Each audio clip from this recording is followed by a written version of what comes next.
9.5 ordered pairs of slope. I can write solutions of equations with constant slope. Okay, cool. Everybody good? Yeah. All right. X coordinate. We know what the x coordinate is. We know what the y coordinate is in the vocab. However, the fancy words for x coordinate are input and domain. What's domain mean? Start. And input is what you put in, right? Yes. Y coordinate, fancy words are output and range. We haven't really talked yet about range, but we'll get there, okay? Just understand it's output and range, but you guys know the output means whatever you put in for x, we're going to have a spit out for y, right? Yes. Spit out an answer. Cool, cool. Moving down to number 2. What was the title for number 2 there, Riley? Slope-intercept form. Okay, you can zoom back in. Y equals mx plus b. You need to know all parts of y equals mx plus b. The x is the input, or the x coordinate. The y is the output, or the y coordinate. The m is the slope, which is what? What's slope again? Everybody? Rise over run. And then the y-intercept is the b. The y-intercept is the b. Okay, and we just hit all of that right there. Ooh, real quick. Where does a line intercept the y-axis? Where what is 0? X. So where the ordered pair x is 0 is where your y-intercept is going to be. Okay? Right, Mahad? Head off your desk, Mahad. Okay, number 3. What's number 3, Riley? Finding solution. Okay, so zoom back in. If you see that equation, y equals x plus 3, does everybody understand how Riley has that chart set up? Yeah. Okay, in order to find solutions, you want to find the x or the input. So it looks like Riley inputted 0. Yes, no? And then if you put in 0 for the equation y equals x plus 3, we spit out 3 as your y, right? Yes. And then so your ordered pair is 0 for the input, 3 for the output. Yes, no? Yes.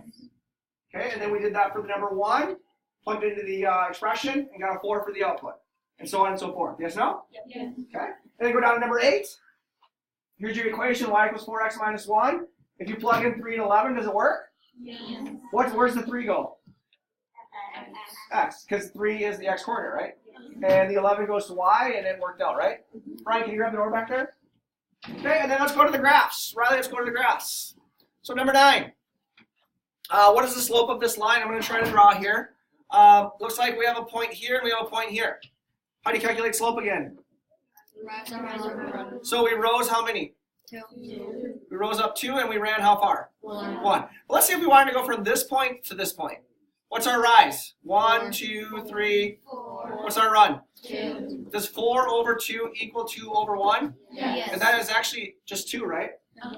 But 2, because rise over run, I always like to use the improper fraction of that. Yes, no? Okay, cool. And then the last thing is, hold on, Riley, don't go anywhere yet. Why is negative 2 over 1 also acceptable?